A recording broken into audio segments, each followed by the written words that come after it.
3, 2, 1, no ar.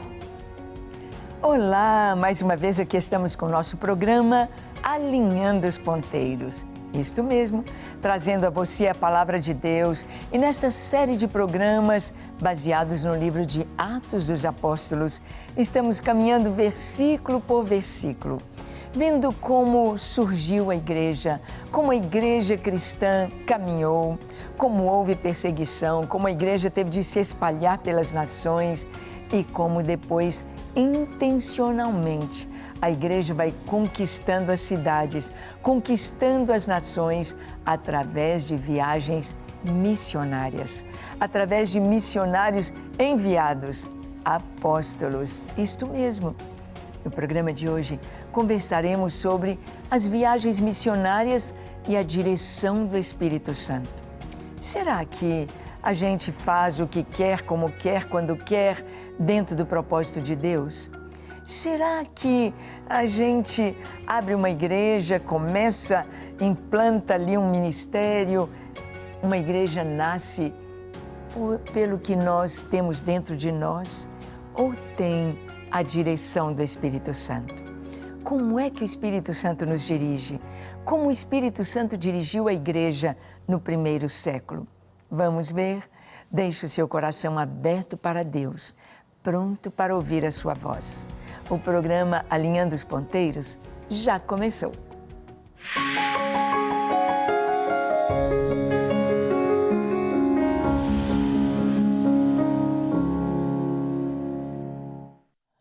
Muito bem, nós vamos ver que as viagens missionárias aconteciam, havia um planejamento, havia uma direção dada pelo Espírito Santo de Deus. Nós vamos ver em todo tempo Deus guiando, Deus mostrando, Deus falando, Deus dando a sua direção. E não tem coisa mais gostosa na vida do que sermos guiados pelo Espírito Santo, do que termos a certeza de que estamos no centro da vontade de Deus, de que estamos fazendo exatamente o que o Senhor quer.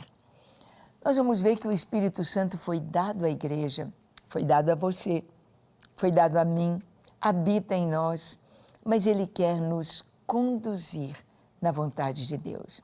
Vamos ver aqui como que a igreja ia seguindo as orientações, como que os missionários, os apóstolos, os discípulos do Senhor seguiam as orientações dadas em Jerusalém. Atos capítulo 16, versículos 4 e 5, vão nos falar das viagens missionárias de Paulo. Está escrito assim: ao passar pelas cidades, entregavam aos irmãos para que as observassem, as decisões tomadas pelos apóstolos e presbíteros de Jerusalém. Assim, as igrejas eram fortalecidas na fé, dia a dia aumentavam em número. Bem, sabemos que foi escrita uma carta por Tiago, pelos apóstolos em Jerusalém, para serem levadas, uma carta para ser levada a todas as cidades onde o Evangelho havia chegado. Havia dúvida, pessoas vindas da seita dos fariseus colocavam na cabeça dos cristãos que eles precisavam ser circuncidados e cumprir toda a lei. A questão foi trazida de Antioquia até Jerusalém. A resposta veio nesta reunião em Jerusalém, em Atos capítulo 15, e então a carta foi escrita. Uma carta para todas as igrejas, para todas as cidades onde Paulo havia pregado, onde ele havia estado, onde havia irmãos gentios, igreja cristã gentílica, irmãos convertidos ao Evangelho. Então, essa carta era lida para que eles seguissem aquelas orientações de Jerusalém. Orientações que foram dadas pelo próprio Espírito de Deus aos seus apóstolos e para toda a igreja do Senhor. Nós sabemos que a palavra de Deus nos mostra que Deus é coerente. A palavra dele, ela não se contradiz, pelo contrário, ela se confirma. ela se confirma. Você sabia que a Bíblia foi escrita dentro de um período de 1500 anos? Isso mesmo que você ouviu, 1500 anos para a Bíblia ser totalmente escrita. Lá com Moisés, lá o livro de Jó e o último de João, o Evangelho e o Apocalipse e as 3 cartas de João. Sim, 1500 anos. E nesses 1500 anos, imagina o Brasil. O Brasil tem 500 anos, 522 anos. 3 vezes o tempo da história do Brasil, de toda a história do Brasil, para a Bíblia ser escrita. E pessoas diferentes, em épocas diferentes. Há 500 anos atrás, o português falado no Brasil era diferente do português que é falado hoje no Brasil. Talvez você, viajando no tempo há 500 anos atrás, você não ia entender muito bem o que os nossos irmãos brasileiros, cariocas, estariam dizendo, ou mineiros, ou goianos. Você não entenderia. Por quê? Porque há uma mudança. 1500 anos. E a Bíblia é uma só. A Bíblia, escrita por cerca de 40 pessoas, 40 homens, nós podemos ver a palavra de Deus sendo inspirada pelo Espírito Santo, trazendo segurança para nós, porque ela é a verdade absoluta de Deus. A Bíblia é inerrante, ela é infalível, ela é a exata expressão da vontade de Deus e ela nos traz tudo que o Senhor quer que nós saibamos para viver esta vida, para guardar o futuro, para ter a certeza das coisas como foram na sua origem, no passado. Aí está a palavra de Deus. Então, ali em Jerusalém, os irmãos colocaram numa carta escrita para que não houvesse nenhuma dúvida do que era para ser seguido. E o Espírito Santo vai trazer a direção para os discípulos a partir daí. Em Atos 16, de 6 a 8, nós lemos assim, sobre Paulo e Silas. E percorrendo a região frígio-gálata, tendo sido impedidos pelo Espírito Santo de pregar a palavra na Ásia, defrontando Mísia, tentavam ir para Bitínia, mas o Espírito de Jesus não o permitiu. E tendo contornado Mísia, desceram a Troade. É claro que os nomes destes lugares mudaram no decorrer do tempo. Aqui essa região está ali ao norte do Líbano, da Síria, do Iraque, do Irã, da Turquia. É essa região que está sendo dita aqui. E diz que percorreram essa região frígio-gálata, tendo sido impedidos pelo Espírito Santo de pregar a palavra na Ásia. Por que será? Por que foram impedidos ali? Deus tinha um plano para eles, para a Europa. Deus tinha um plano para eles para irem até a Espanha, até Roma, para irem na direção do que Deus planejou. Em cada época, em cada tempo, Deus tem as suas estratégias, Deus tem o seu modo de agir, Deus tem como o Evangelho vai romper, vai caminhar, vai florescer. Hoje, as igrejas começam com uma célula, começam numa nação, começam ali com pessoas afins se reunindo e vão convidando amigos e outros, e daí a pouquinho a igreja nasce. Assim, nas nações hoje, a igreja de Lagoinha tem nascido em tantas nações. Mas, em cada época, os desafios, eles são múltiplos.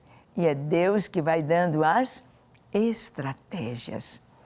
Aqui a palavra diz que Deus disse, não, a Ásia não é para você. Outros discípulos estiveram, como Tomé esteve na Índia. Chegou a morrer lá na Índia, o discípulo de Jesus, o apóstolo Tomé. Mas Paulo foi levado com Silas para a Europa.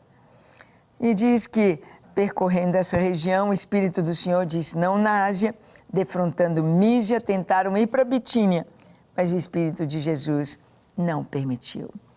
Muitas vezes nós queremos fazer alguma coisa, nós temos certeza que aquilo é bom, nós temos uma convicção, nós planejamos, nós vamos e oramos, mas as portas não se abrem, mas não tem jeito de fazer aquilo que a gente estava querendo.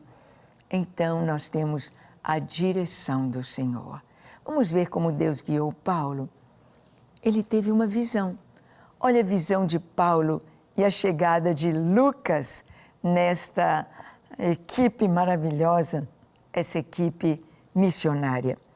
Atos 16, de 9 a 10, diz assim, à noite sobreveio a Paulo uma visão, na qual um varão macedônio estava em pé e lhe rogava, dizendo, passa a Macedônia e ajuda-nos. Assim que teve a visão, imediatamente procuramos partir para aquele destino, concluindo que Deus nos havia chamado para lhes anunciar o Evangelho. Bem, o que há de especial nesse texto aqui? À noite, Paulo teve uma visão. Deus nos fala em visões. Deus nos fala em sonhos.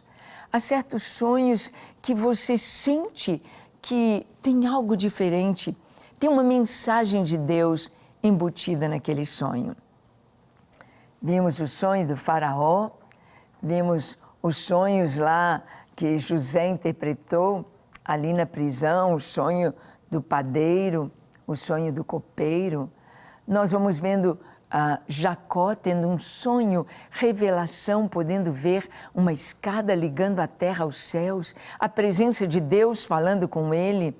Um sonho que é uma visão, um sonho que abre um entendimento espiritual para o que está acontecendo. Paulo teve uma visão à noite. Ele viu um varão macedônio. Ele viu um grego.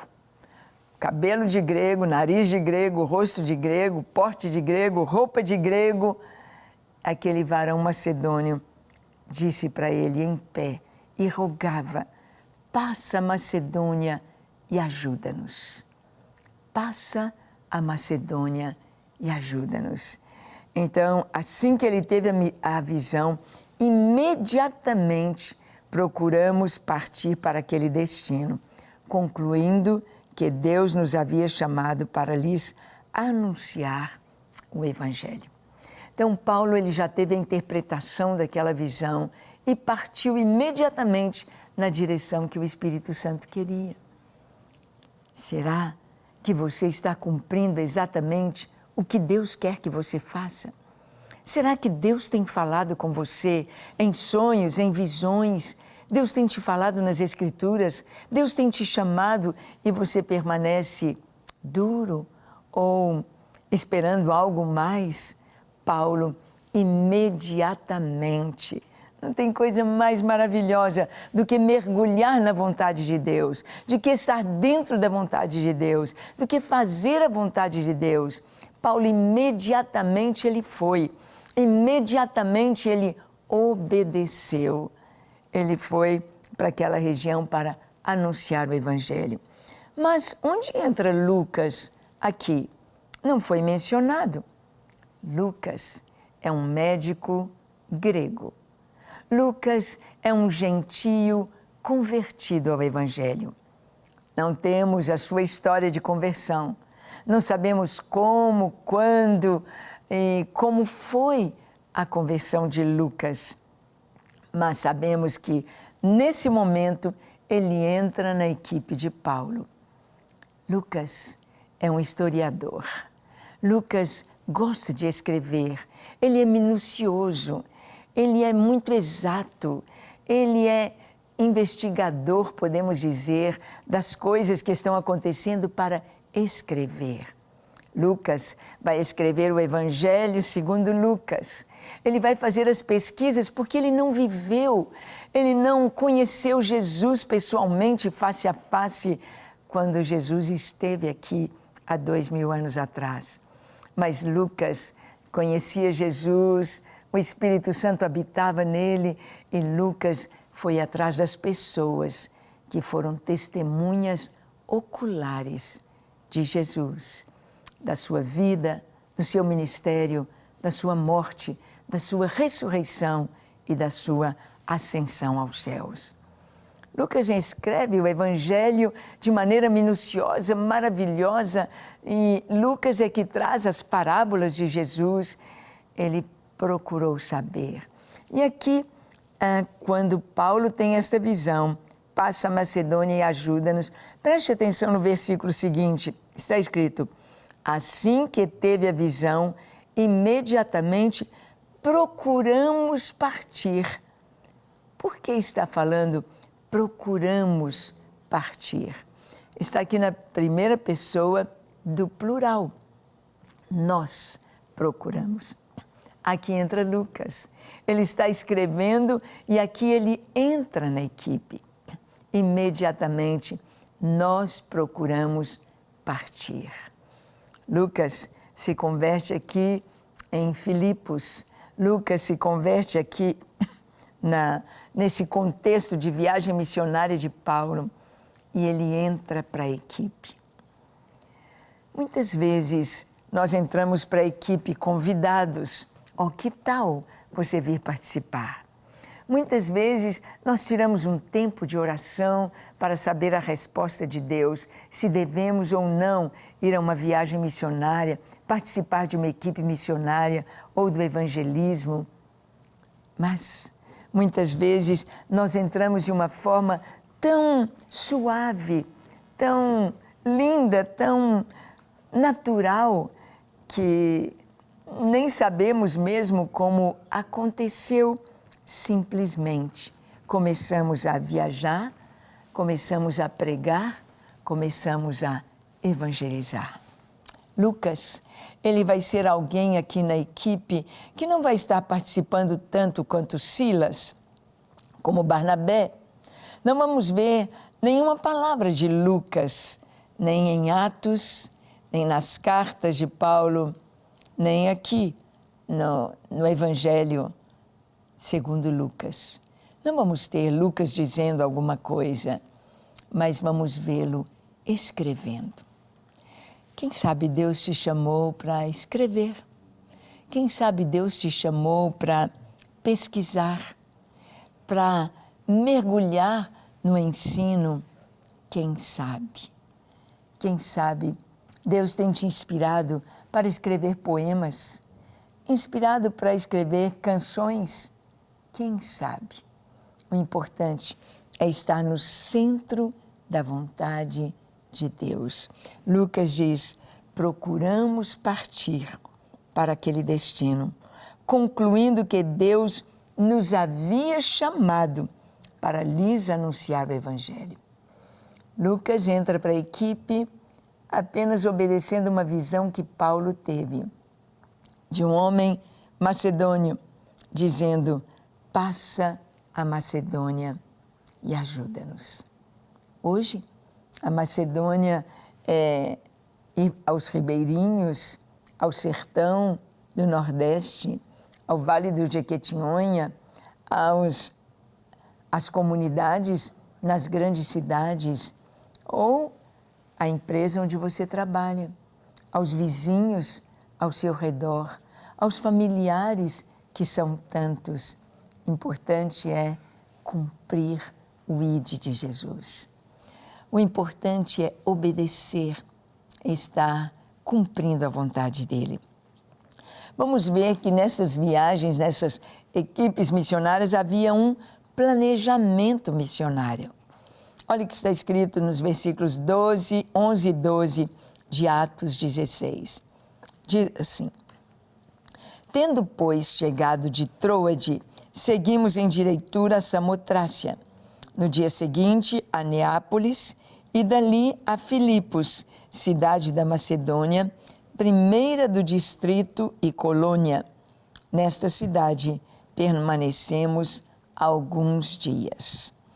Então, eles vêm navegando, e aquela navegação naquela época não era como a navegação de hoje, que os navios são rápidos. Eram navios à vela, usando vento. E muitos dias de Troade foram para Samotrácia, existem ainda essas cidades. Depois para Neápolis, até Filipos. Filipos na Macedônia. Passa a Macedônia e ajuda-nos. E eles foram para Filipos. Nesta cidade permanecemos alguns dias. Bem, o Senhor Jesus, quando chamou Pedro, ele disse a ele, aos pescadores, Pedro, seu irmão Filipe, o Tiago e o João, que eram irmãos também, Jesus disse: vinde após mim, e eu vos farei pescadores de homens. Vinde. O Senhor tem um convite para nós. E nesse convite, Ele sabe o que está fazendo. Ele ensinou os pescadores a pescarem em uma pescaria maravilhosa, miraculosa, depois de uma noite inteira tentando pescar e nada apanhando. Não significa que o bom pescador sempre vai pescar. Significa apenas que ele é um bom pescador, mas sempre pescar. Isso está nas mãos do Senhor. Do Senhor. Às vezes, um missionário, um evangelista, batalhou muitos anos, parece que conseguiu tão pouco. Às vezes, uma vida transformada, aquela vida vai gerar milhares e milhares e milhares, como aconteceu com Billy Graham.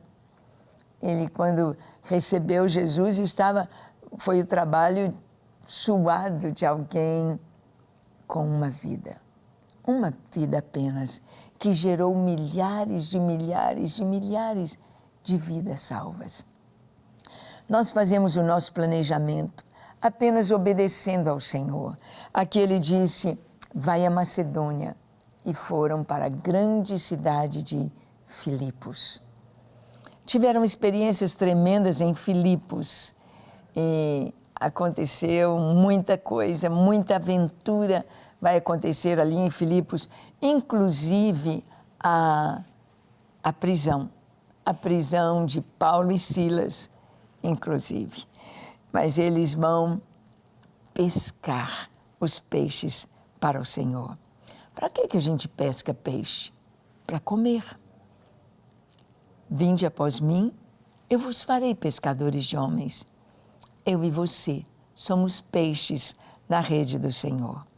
E a minha vida, as minhas experiências, a minha história alimenta outros. As nossas histórias alimentam outros. Por isso, somos pescadores e que a nossa vida possa saciar, alimentar, fortalecer outras vidas. Você é um evangelista? Você é um pregador da palavra de Deus? Você tem compartilhado o que já recebeu? Vamos orar? Feche seus olhos, curve a sua fronte. Se for possível, se ajoelhe. Ore comigo, dizendo assim: Senhor, eis-me aqui em Tua presença. Eu te peço perdão para os meus pecados. Lava-me, Senhor, limpa-me, encha-me com Teu Espírito Santo, capacita-me a viver na Tua presença. Eu me entrego a Ti para ser inteiramente Teu, para fazer a Tua vontade, alegrar o Teu coração. Perdoa-me, Senhor, por tantas vezes que deixei de pregar. Ajuda-me a enxergar aquilo que eu devo fazer, por mais simples que seja.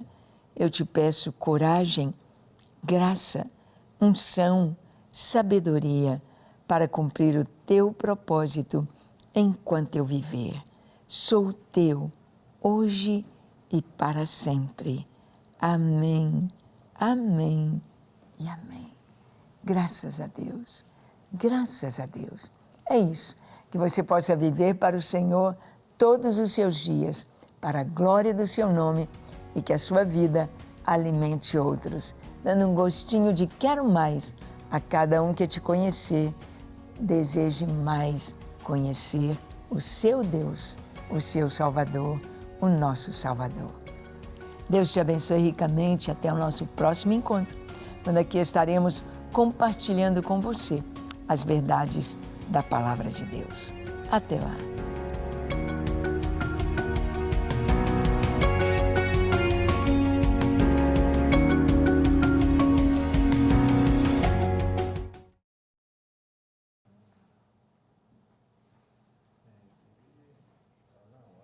Ok, pastor, agora o primeiro programa.